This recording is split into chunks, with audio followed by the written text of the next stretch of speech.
नमस्कार दोस्तों, मैं सुरजीत स्वागत करता हूं आपका to the point study with Surjeet channel पर।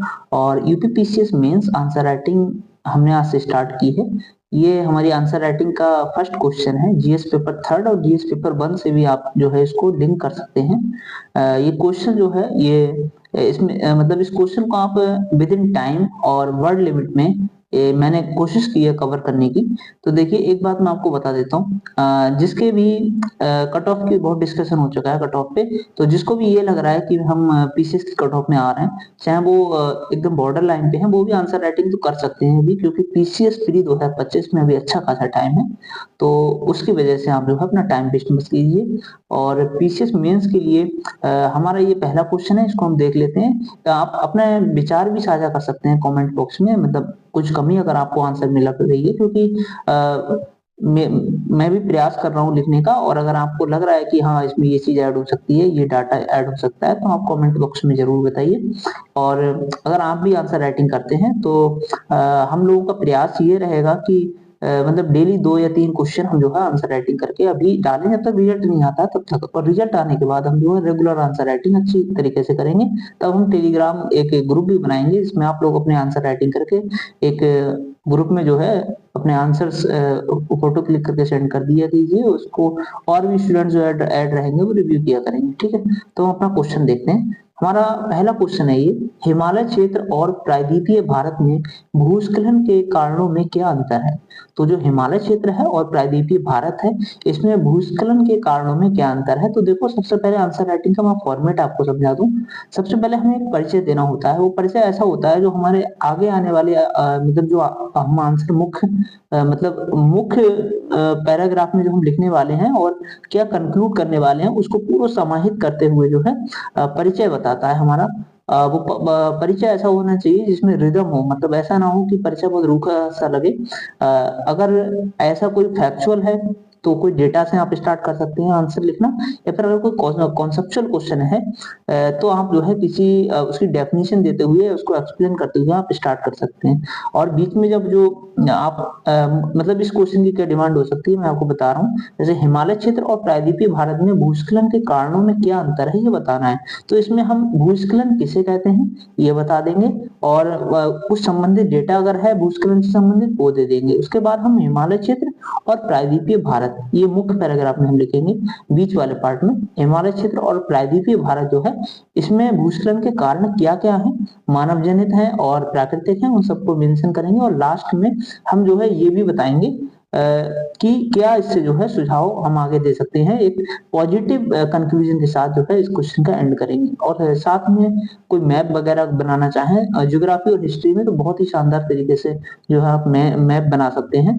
तो आइए स्टार्ट करते हैं। देखिए, भूस्खलन हमें इसका परिचय हमने लिखा है जो कि भूस्खलन को चट्टानों, मलबे तथा धरती के एक महत्वपूर्ण द्रव्यमान को ढलान की ओर खिसकने के रूप में परिभाषित किया जाता है। तो भूस्खलन जो है, इसको चट्टानों, मलबे तथा धरती का एक महत्वपूर्ण द्रव्यमान या बहुत एक ह्यूज मात्रा में जो है कोई मिट्टी अगर ढलान की ओर खिसक रही है तो उसको कहते हैं भूस्खलन, ठीक है। ये हमने यहाँ समझा दिया। और भारत में कुल भूभाग का लगभग 12.6% क्षेत्र भूस्खलन में आता है या भूस्खलन से ग्रस्त क्षेत्र है। ये हमने डेटा दे दिया। इससे क्या है, हम ये नहीं लगेगा कि देखो भूस्खलन की डेफिनेशन तो बहुत इजी है, कोई भी दे देगा, लेकिन अगर आप डेटा देंगे तो उसका इम्पैक्ट कुछ अलग पड़ेगा। और साथ ही हमने मैप बना दिया। इसमें देखो हमने दिखाया है कि जो मतलब हिमालय वाला रीजन है, और इधर जो पूर्वी हिमालय वाला क्षेत्र है, और साथ ही जो प्रायद्वीपीय क्षेत्र है ये वाला, यहाँ पे जो है भूस्खलन की मात्रा ज्यादा पाई जाती है। तो वो हमने दिखा दिया है यहाँ पे, ठीक है। और उसके बाद हमने लिखा है कि जिसके अंतर्गत हिमालयी क्षेत्र, हिमालय एवं प्रायद्वीपीय क्षेत्र जो है ये आते हैं भूस्खलन के अंतर्गत। उसके बाद हमने हिमालयी क्षेत्र में भूस्खलन के कारण बताए हैं। तो हिमालयी क्षेत्र में भूस्खलन के कारण क्या क्या हो सकते हैं, तो एक तो प्राकृतिक कारण है और एक मानव जनित कारण है। यही हम प्रायद्वीपीय क्षेत्रों में भी पढ़ेंगे। तो प्राकृतिक में क्या क्या है उनको देखते हैं। तो देखो, बलित पर्वत, देखो हिमालय एक बलित पर्वत है, हम भी जानते हैं। तो बलित पर्वत जो है, बलित पर्वत होने के कारण निरंतर उत्थान इसमें जारी है, जिससे चट्टानें असंतुलित अवस्था में पाई जाती हैं। विवर्तनिक दृष्टिकोण से अत्यधिक संवेदनशील है ये। जलवायु परिवर्तन के कारण वर्षा की मात्रा में अनियमितता आई है इसमें। और दक्षिणी ढलान का तीव्र होना, ये जो है हमने प्राकृतिक कारण देख लिए कि हिमालय में किन किन प्राकृतिक कारणों से जो है भूस्खलन हो रहा है। कुछ पॉइंट्स आप इसमें ऐड भी कर सकते हैं, कमेंट बॉक्स में आप बता सकते हैं, क्योंकि एक टाइम लिमिट के हिसाब से प्रेजेंस ऑफ माइंड के हिसाब से हमें प्रश्न लिखना होता है, तो बहुत सारी चीजें छूट भी जाती है जो अच्छी होती हैं, जो डेटा ठीक रहते हैं डालना, बट टाइम की कमी की वजह से हम नहीं डाल पाते हैं, तो आप वो ऐड कर सकते हैं जिससे कि मुझे लगे तो मैं नेक्स्ट जब क्वेश्चन, मेन टारगेट है कि जब मुख्य परीक्षा में प्रश्न लिख रहे हो तो वहां कुछ नहीं छूटना चाहिए। उसके बाद मानव जनित में देखेंगे तो असंतुलित विकास परियोजना, पूर्वी हिमालय में झूम कृषि का प्रचलन अभी भी है, इसीलिए जो है मानव जनित में मैंने इसको लिखा है। और प्राकृतिक जल निकासी पैटर्न के साथ छेड़खानी जो की जा रही है, वो भी एक भूस्खलन का कारण बन रहा है। और साथ ही असंधारणीय पर्यटन विकास, मतलब असंधारणीय से मतलब होता है कि नेक्स्ट जनरेशन के लिए हम पर्यटन तो कर रहे हैं, पर्यटन डेवलपमेंट तो कर रहे हैं, अपना टूरिज्म डेवलपमेंट, बट वो ऐसा होना चाहिए जो मतलब सतत हो, आगे आने वाली जनरेशन को उससे नुकसान ना हो कुछ। उसके बाद हम देखेंगे प्रायद्वीपीय भारत में भूस्खलन के कारण, हमने देखे पहले हिमालय क्षेत्र में, उसके बाद प्रायद्वीपीय भारत में देखेंगे।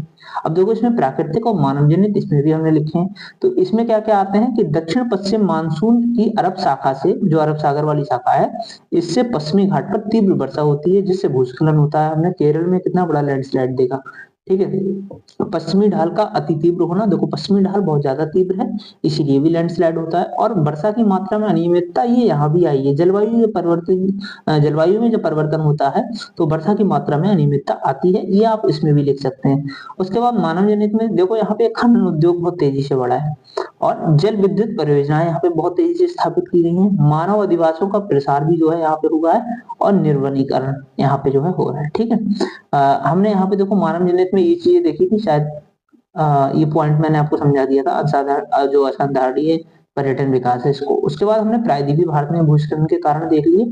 अब ये हमने दो चीजें आपको समझा दी कि क्वेश्चन जो पूछ रहा है ना हमारा कि हिमालय क्षेत्र और प्रायद्वीपीय भारत में भूस्खलन के कारणों में क्या अंतर है, तो हमने अंतर बता दिए और हमने इंट्रोडक्शन भी दे दिया। अब हम कंक्लूजन ऐसा देना है जो कुछ रिपोर्ट्स अगर आई है उसको बता दें कि भाई ऐसा हो रहा है, इसको अगर सही से इम्प्लीमेंट करेंगे तो कुछ सुधार हो सकता है। तो देखो जैसे भूस्खलन के कारण जो है अलग अलग क्षेत्रों में अलग अलग, हम ये लिखना चाह रहे हैं कि भूस्खलन के कारण, जो भूस्खलन के कारण है, कॉज है भूस्खलन के, वो अलग अलग क्षेत्रों में अलग अलग हो सकते हैं, मतलब हो सकता है हिमालय में अलग हो, प्रायद्वीप में अलग हो, लेकिन परंतु हिमालयी एवं प्रायद्वीपीय क्षेत्रों में मानव जनित हस्तक्षेप का बढ़ना, अनियोजित विकास परियोजनाओं को स्थापित करना एक भयावह स्थिति जो है प्रकट कर रहा है, मतलब मानव हस्तक्षेप बहुत ज्यादा बढ़ रहा है ऐसे क्षेत्रों में इस वजह से, और बहुत ज्यादा ऐसा डेवलपमेंट हो रहा है जो अनियोजित है, जो एक प्रोजेक्ट के तहत जो है, मतलब संधारणीय, मैंने बताया कि भविष्य की ओर अग्रसर नहीं है, भविष्य के बारे में नहीं सोच के एक बेतरतीब तरीके से डेवलपमेंट किया जा रहा है। इसे कम करने के लिए कस्तूरी रंगन रिपोर्ट जैसे कार्यों को प्रभावी बनाना चाहिए, मतलब जो प्रभावी बनाना चाहिए, जो कस्तूरी रंगन की रिपोर्ट आई थी उसको इम्प्लीमेंट करना चाहिए, जैसे भवन निर्माण, जैव विविधता, प्रबल क्षेत्रों में आवाजाही पर प्रतिबंध, भवन निर्माण पे प्रतिबंध लगे और जैव विविधता प्रबल क्षेत्रों में आवाजाही पे प्रतिबंध लगे, संधारणीय विकास परियोजनाओं को स्थापित करना चाहिए, और इस तरीके से जो है इस खतरे को कम किया जा सकता है। तो हमने ये अपना कंक्लूजन दे दिए जो कि पॉजिटिव कंक्लूजन होना चाहिए, ठीक, जिससे कुछ संभावनाएं निकले कि कैसे इसे कम किया जा सकता है। तो ये क्वेश्चन हमने देखा, ये हमारा फर्स्ट क्वेश्चन है, आप रिव्यू जरूर करें कि क्वेश्चन में हम क्या ऐड कर सकते थे। अगर आपको वीडियो अच्छी लगी तो वीडियो को लाइक करें। 2024 का मेंस लिखने जा रहे हैं या 2025 का मेंस लिखने जा रहे हैं, या फिर यूपीएससी का भी अगर आप मेंस लिखने जा रहे हैं, तो हम इस सीरीज को जरूर कंटिन्यू रखेंगे। आप वीडियो को लाइक करके चैनल को सब्सक्राइब कर सकते हैं। Bye bye, take care.